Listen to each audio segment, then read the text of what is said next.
Hello and welcome to HM TV digital. బాలీవుడ్లో ఇప్పుడు ఒక పేరు తెగ చక్కర్లు కొడుతోంది, అందరి నోట్లలో నానుతోంది. ఏమిటా పేరు?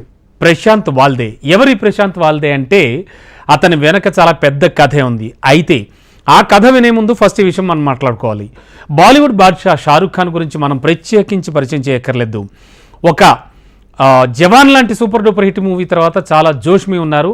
తెలుగు వాళ్ళకు కూడా ఎంతో సుపరిచితులు హీరో షారుఖ్ ఖాన్. మరి తెలుగు అమ్మాయిలు కూడా ఆయన ఎంతో అభిమానిస్తూ ఉంటారు. మరి అలాంటి ఆయన ఎన్నో సంవత్సరాలుగా మూవీలు చేస్తూ ఆడియన్స్ని అలరిస్తూ వస్తున్నారు. ఏ పెద్ద హీరోలకైనా సరే మామూలుగా అయితే మనకి డూప్ ఉండడం అనేది సహజం.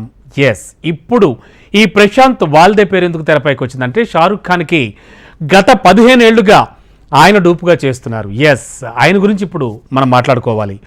బాలీవుడ్ బాద్షా సూపర్ స్టార్ షారుఖ్ ఖాన్ నటించిన సినిమాలు ఎంత పాపులర్ అవుతున్నాయో, ఎంత హిట్ అవుతున్నాయో, ఆయన నటిస్తున్న మూవీలకి డూప్ కూడా అంతే పాపులర్ అయ్యాడు ఇప్పుడు. ఎందుకంటే ఆ వ్యక్తి గురించి ఇప్పుడు ఎందుకు సోషల్ మీడియాలో వైరల్గా మారిందంటే తాజా చిత్రం జవాన్లో తండ్రి కొడుకులుగా షారుఖ్ మెప్పించారు. మరి ఈ సినిమాలో తండ్రిగా షారుఖ్ నటిస్తే డూప్గా మరొక వ్యక్తి షారుఖ్ కొడుకుగా నటించారు. డూప్ తండ్రిగా నటించాల్సి వచ్చిందట ఆయన. అలా డూప్గా నటించిన వ్యక్తి గురించి సోషల్ మీడియాలో ప్రస్తుతం వైరల్గా మారింది. షారుఖ్ డూపుగా నటించింది ప్రశాంత్ వాల్డే. ఇతను షారుఖ్ ఖాన్కు డూపుగా ఒక జవాన్ మూవీకే కాదు, గత 15 ఏళ్లుగా ఆయన మూవీస్లో డూపుగా నటిస్తూ ఉన్నాడు. ఆయన డూపుగా నటిస్తున్నప్పటికీ ఆయన రైటర్, డైరెక్టర్, ప్రొడ్యూసర్గా కూడా మూవీస్లో చాలా బిజీగా ఉంటాడట. తాజాగా ఆయన ఒక ఇంటర్వ్యూ ఇచ్చాడు. ఆ ఇంటర్వ్యూలో మాట్లాడాడు.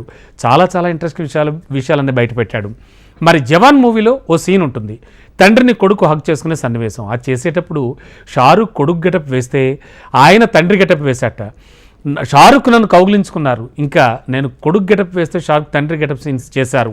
అంటే ఒకరోజు మీ ఇద్దరం వేరు గెటప్స్ వేయాల్సి వచ్చిందంటూ కూడా ప్రశాంత్ వాల్డే చెప్పుకొచ్చారు. ఇక ప్రశాంత్ వాల్డే సంపాదన గురించి ఒకసారి తెలిస్తే ఖచ్చితంగా మీరు షాక్ అవుతారు. షారుఖ్ ఖాన్ డూపుగా నటిస్తున్న ప్రశాంత్కు రోజుకి 30,000 రూపాయల వరకు తీసుకుంటాట. అంటే నెలకి దాదాపు 9 లక్షలు. సినిమా మొత్తంలో ఇతనికి 30 నుంచి 40 లక్షల వరకు కూడా రెమ్యూనరేషన్ అందుతూ వస్తుందని చెప్పుకొచ్చాట. ఏదైనా డూపుగా నటిస్తూ ఇంత సంపాదించవచ్చు అనే విషయం ఇతన్ని చూశాకనే అర్థమవుతుంది అంటున్నారు అంతాను. ఇక జవాన్ మూవీ మాత్రం సూపర్ డూపర్గా ఇప్పటికే 250 కోట్లకు పైగా గ్రాస్ వసూలు చేసి చాలా వేగంగా దూసుకుపోతోంది. ఇక 300 కోట్లు పైబడి కూడా కొల్లగొడుతుందని అంటున్నారు. ఈ చిత్రం గ్యారంటీగా 1000 కోట్ల మార్క్ క్రాస్ చేస్తుందంటూ ట్రేడ్ అనలిస్టులు కూడా చెప్పుకొస్తున్నారు. అండ్ నయనతార హీరోగా నటించారు. అట్లీ డైరెక్షన్లో వచ్చింది ఈ సినిమా. విలన్గా విజయ్ సేతుపతి అద్భుతమైన నటన ప్రదర్శించారు. షారుఖ్ ఖాతాలో మరో సూపర్ డూపర్ హిట్ పడింది. మొత్తానికి ఈ మూవీ మూలాన ప్రశాంత్ వాల్డే పేరు మాత్రం తెగ చక్కర్లు కొడుతోంది.